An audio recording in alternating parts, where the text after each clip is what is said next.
She works in the nonprofit, environmental, and sustainable areas, and she helps clients with strengths, confidence, and career direction. She's been through it all, and she's here to help the audience navigate career transitions, the uncertainty. I'm really happy to have her on and pick her brain for the audience. Danielle, welcome. Oh, thank you for having me. I'm really excited to chat with you today. Yeah.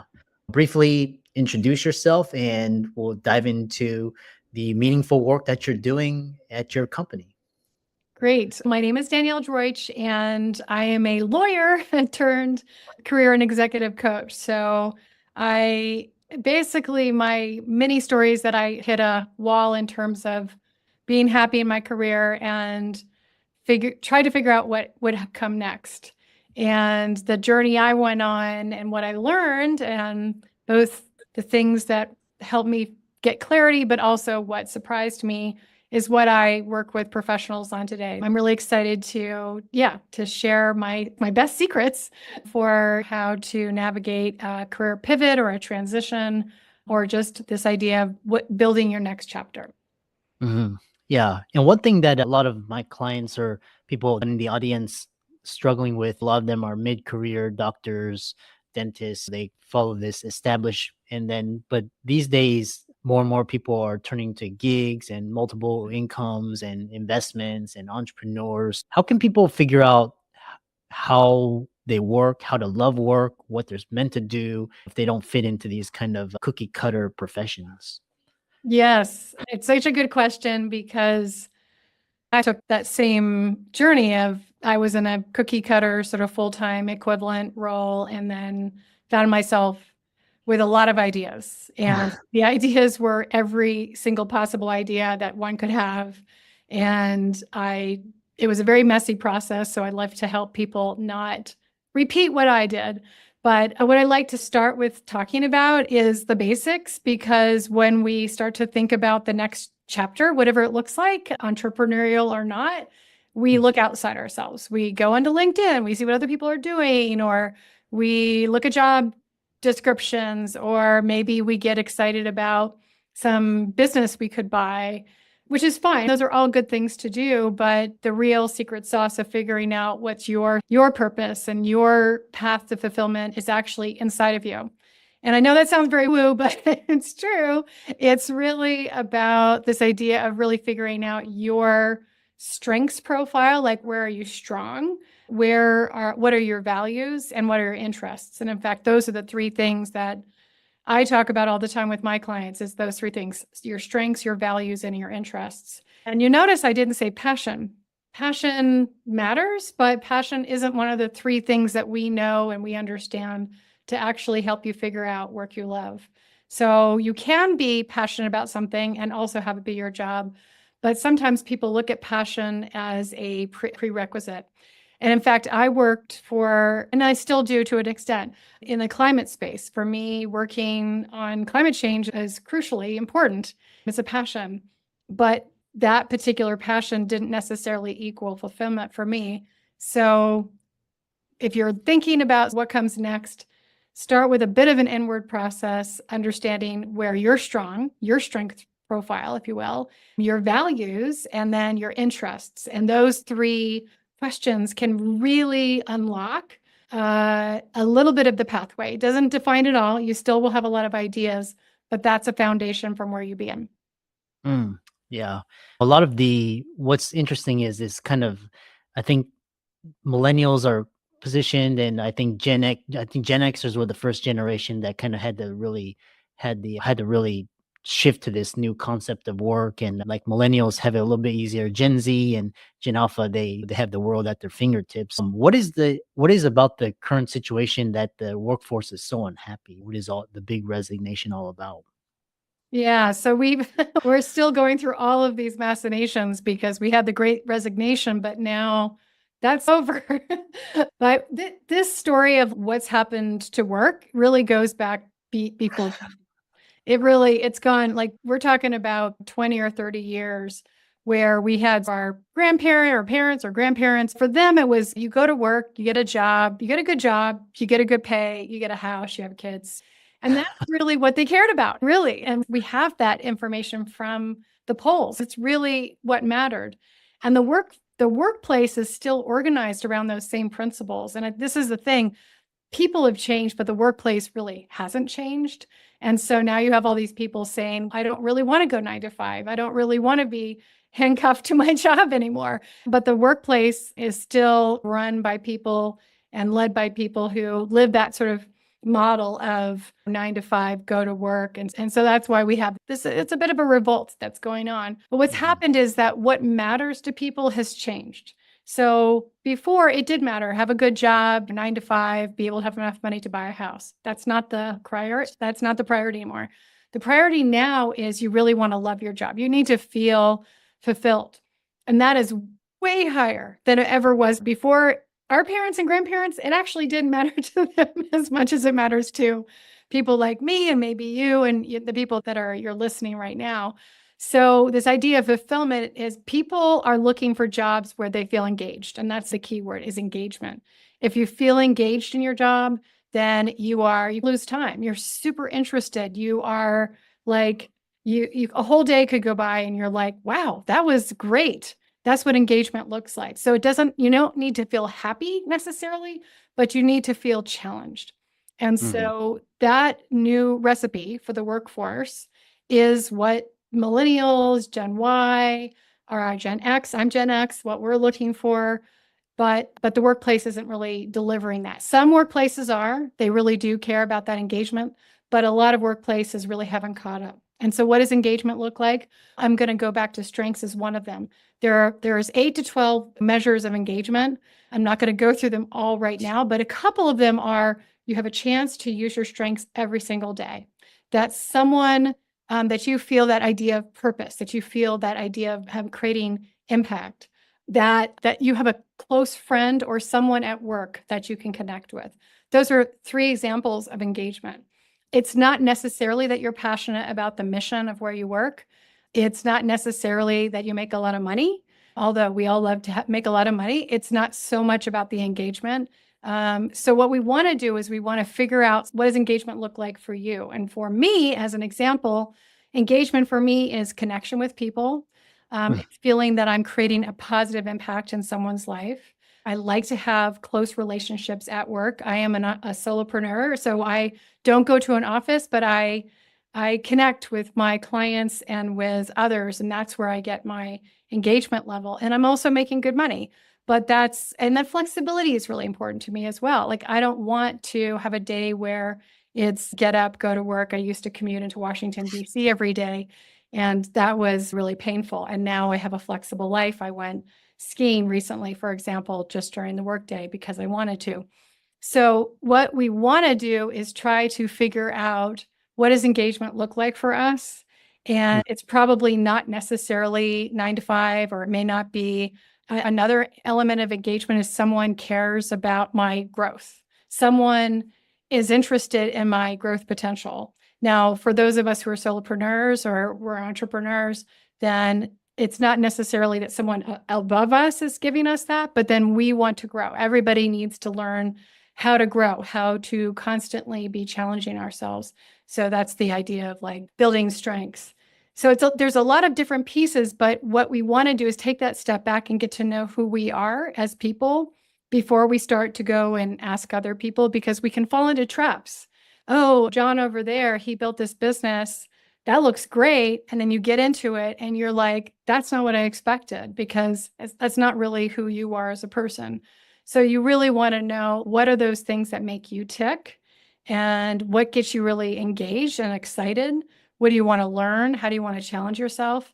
And there's a job out there for you. There's a business for you to run. I love this idea of multi-stream. I'm a consultant for the environmental world and I'm a coach. I didn't want to choose, and I have 2 streams of income, and that really works for me. And even in my coaching business, I have group programs and individual coaching. So I find different ways to kind of keep things really dynamic, but I'm always led by, do I want to do this? Is this going to engage me? Versus, oh, some other entrepreneur out there did that, so it looks good, and trying to mimic them doesn't always work because it's not necessarily what keeps me engaged. Does that make sense? Yeah. And during your transition, how can one figure out their strengths or what they're good at and where to take their career if they aren't sure what to do? Okay, so that is one of the biggest, most important questions people ask me. The interesting thing about strengths, so these are different than hard skills. Okay, so a hard skill is like maybe you have your listeners trained as doctors. You go to school, you learn very specific hard skills so that you keep people healthy and you don't make big screw ups. I'm sorry, but that's the thing, right? And so we want to make sure that the hard skills are quantified, if you will. But often hard skills are very limited because you basically get a hard skill from you go to school, you learn, it's something very specific and tangible. I know how to code, or I how to build an Excel spreadsheet, or it can be something basic like project management or speaking. But the strengths are really that secret sauce. It's really what sets you apart and makes you different. And it's not necessarily something that you can just pull out because they're so natural to you that you don't even notice them. So one set of strengths is around your ability to engage with people. So that set of strengths is your ability to connect with others, to empower them, to communicate, to help build harmony, to get people to agree, to do things together. Those are all these really, we call them soft skills, but they're really important because they show us this sort of secret sauce about how you engage with people. Another set of strengths are strategic thinking, your ability to take data and information, gather it, analyze it, generate ideas around that. So as an example, for myself, it's like I can get on a call with a client. They do a big download with me on all the different ideas they have. And then we can start to sort through the ideas to figure out a strategic pathway. And that's not a hard skill for me. It's something intuitively I can figure out how to help someone else. And then we have our influencing strengths, your ability to influence a group of people through speaking, through taking control of a room. And then the final area is execution, doing, like this idea of just being able to achieve big things, problem solve. That's another major soft skill. So I'm a Gallup trained strengths coach. So one place you can go is the Clifton Strengths Finder on the Gallup Corporation's website. And you can take the Strength Finder and they give you some clues. They don't tell you what you should do as an entrepreneur. That's not, unfortunately, we don't have that spelled out for us because everybody's different. But I've worked with people who have gone the entrepreneurial path. They've taken the Gallup Clifton Strengths Finder and they start to realize, oh yeah, I'm really good at that thing. I'm extremely good at selling. I'm extremely good at speaking. And so maybe podcasting or blogging, or I'm extremely good at taking a project and initiating and building it. So what we want to do is we really want to get those down so that when an opportunity comes our way, you are like able to measure it against, oh yeah, am I actually really good at that thing? Is that something that I'm intuitively able to dive myself into? And I'm sure this is something you probably talk about with your listeners, but you may get excited about something, but what really matters is the longevity. It's around sticking with the plan. It's if you're going to build a business or you're going to build something entrepreneurial, and there's so many opportunities out there. It's infinite, right? The number of possibilities for people to actually make money outside sort of the traditional workforce. But to make it work, you have to stick with it. Why pick something that you're going to be drained by? Why pick something that's going to feel like really hard every day? Why not pick something that feels fun and engaging and challenging? And that's why you really want to get that piece down before you make these choices, because then once you do, you've got to stick with it. I did this 9 years ago. I left the full-time workforce 9 years ago. And my tenacity of sticking with it, because I've had fun, because I've enjoyed what I've done, has built me a major business. But if I didn't enjoy this, if I picked something different that sounded good on paper, but actually wasn't really in my strengths profile, I might have found myself walking away from that space. And then that's where businesses fail. So you want to do it because you'll love the work, but also because you'll have that staying power. Yeah, I love that, hard skills versus strengths. So the other component of work is, and I know because a lot of people, it's not just business, finance, and career, it's also who they work with. And also this idea of a partner and your relationships is also changing with the younger generation. What is your advice for the younger generation? Because a lot of I read this article where just like millennials and Gen Z, they have a partner, but they were not gonna commit because that's very unstable and it's very high risk, and they rather put it into their career. So what is your tips or tricks for people that want to succeed in their career, but also have fulfilling positive relationships without all the drama like divorce and custody battles and lawsuits and all of that? Yeah. So I'm absolutely, we, I'll start with this. I think we all do this. I've done this. Put a lot of pressure on career to be that fulfillment bucket. And I've talked to a lot of people. I talked to hundreds of people, and it's like the career, the career. And I want it too. Like the career, we spend whatever, 8+ hours a day, many of us, in our careers. And yet it's not really about just our career. If you were to look at some other places in the world, they have something called ikigai. I'm not sure if anybody's ever talked to you about ikigai before, but ikigai is a reason for being, essentially. And that's what it means, the translation. And it's your vocation is one piece of that, but it's really about your holistic, it's really defined by a bigger set of things. So my biggest piece of advice is to take that step back and look at your life and not just focus on the career piece. The career piece is important. Like I'm a career coach, I get it. But I have found a lot of my fulfillment outside work. And so I volunteer, I nurture certain relationships, friendships, but also my relationship with my husband. I have a family. I spend time thinking about travel, making sure that my year is filled with experiential opportunities. For me, it's not about stuff, it's about experiences. And so I think we do get tripped up focusing really too heavily on the career, because when we take that step back and look at our strengths, look at our values, and look at our interests, you will find things that will be in your interest area that may not fit into your career. And that's okay. It's like totally fine. If you can pursue your interest outside your career, then do that. Don't wait for the career to suddenly line up perfectly.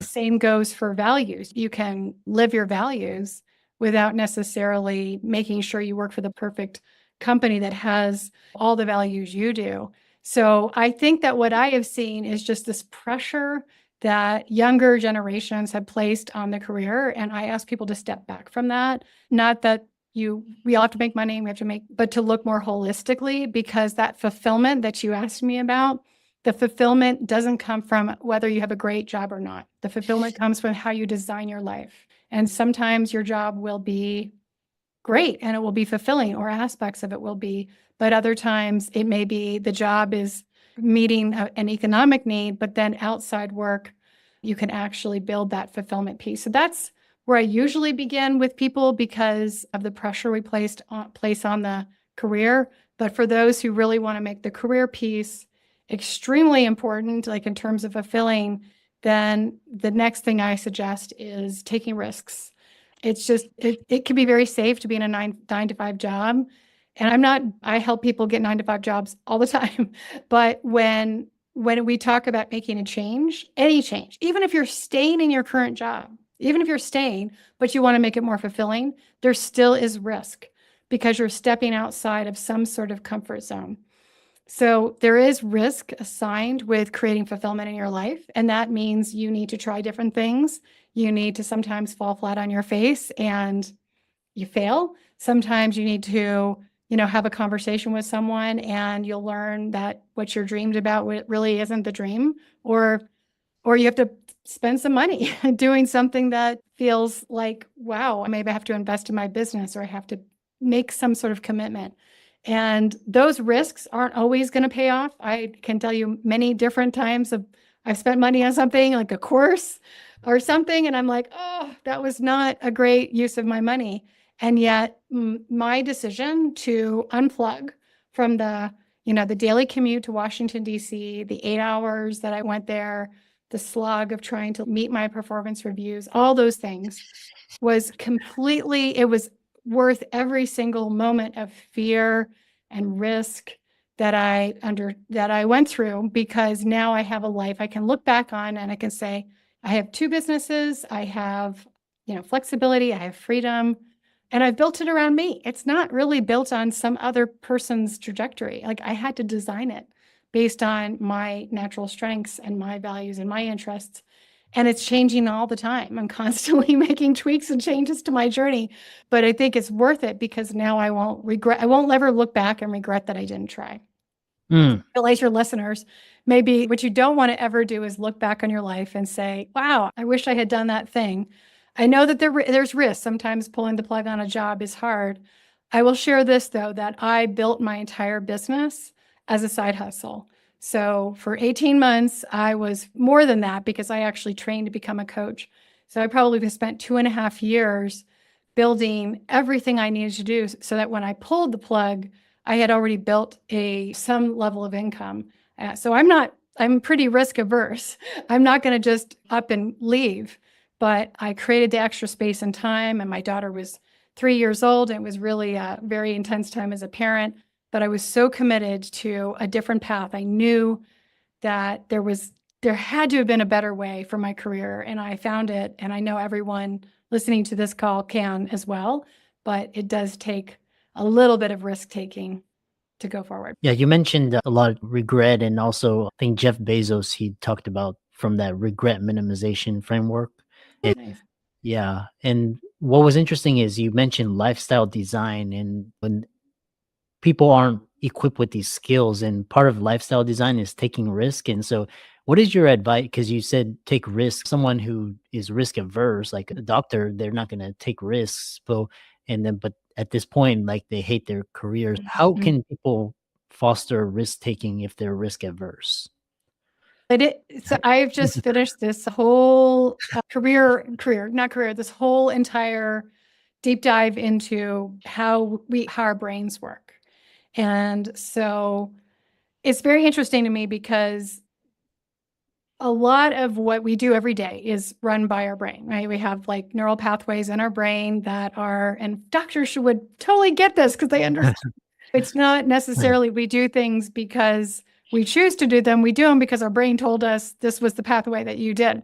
And so I just finished this like amazing brain science course where we talk about changing how we do, right?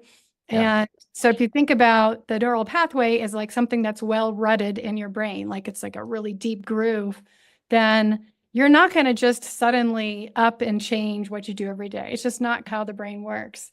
And so I've become really fascinated with this idea of mini habits. And the idea behind that is that we're not really looking for big, massive changes. Like when you go to the movie theater, right? You like go to the movie and then by 2 hours later, the whole thing everything's changed. Everybody's married and has a new job. Everybody's happy. That's not how life works. It's never how life works. It's not 2 hour. We don't live in that. What we live in, the truth of the matter is that we need to make consistent changes on a regular basis. So if we're thinking about this idea of like maybe a doctor who is, we all know that there's a regular sort of routine approach to being a doctor, and that's a rut in your brain, if you will. And you do that and it feels good because your brain's happy. Your brain doesn't want change. Your brain actually is very happy if things stay just the same. So it doesn't have to work very hard. So what does a risk look like? A risk could look like I'm going to take a course, or I am going to talk with a career coach, or I'm going to talk to you. Like, what are the ideas that are out there for me? I'm going to research. Maybe I want to buy a business and I want to know what that's about. I'm going to talk to people who have done this thing before because I want to learn from them. And that's actually pretty big stuff, stepping outside your comfort zone and even just trying on for size this idea of something that's different. So it's not about pulling the plug and saying, I quit, I'm going to start my whole life again. I'm going to just hopefully things figure out. It's just not really how most people do it. What most people do is they take some sort of risk for them, and it starts with a small risk. It's a small risk might look, like I said, a sign for a course, hiring someone to talk to, meeting with someone who sells businesses. And all you're doing is allowing yourself that space of exploration so that you can you can explore. I will also share this, that we all have different conative styles. So a conative style is how you take action. And we don't think about conative styles like you might think about intelligence tests or personality tests, and everybody knows about those. But there's actually a way to measure your own conative style, which is just how you decide to move forward.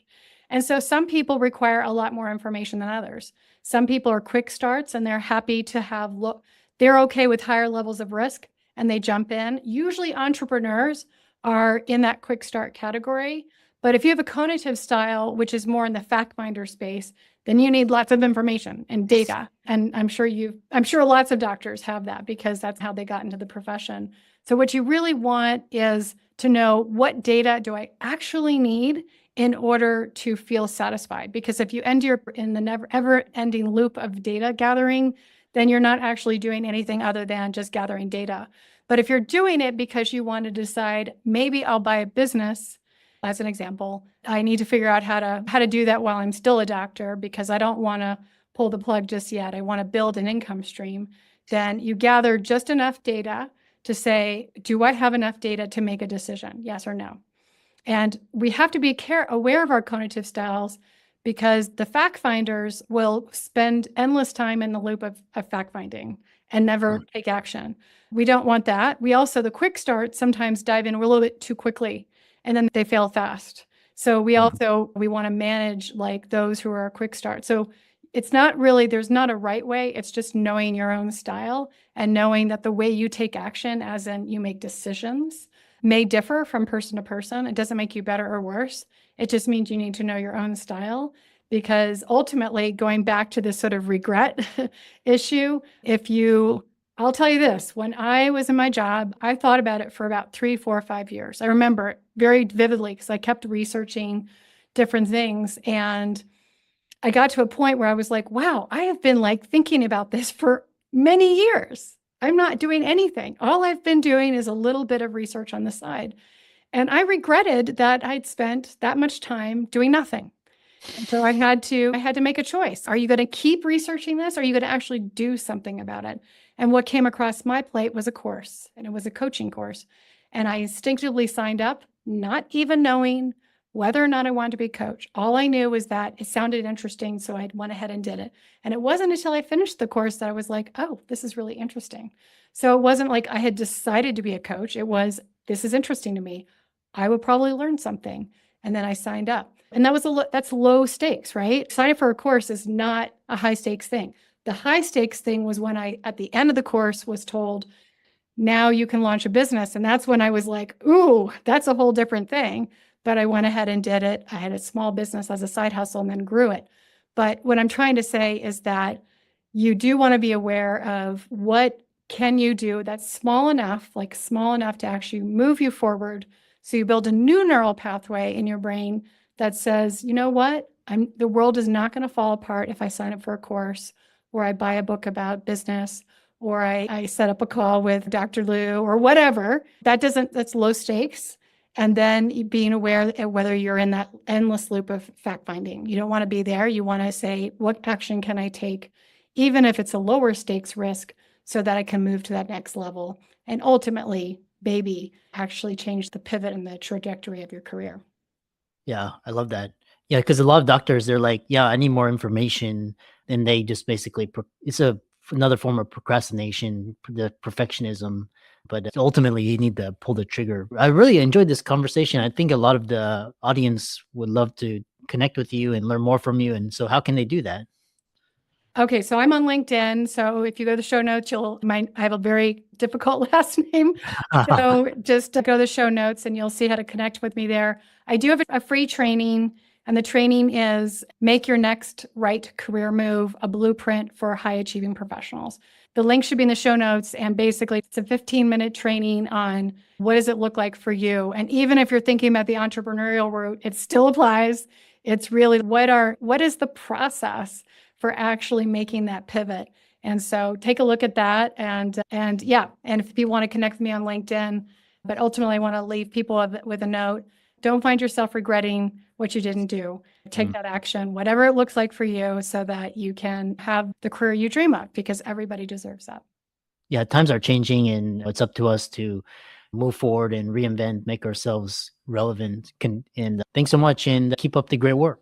Thank you so much. I really appreciate it. Have a great rest of your day. Take care.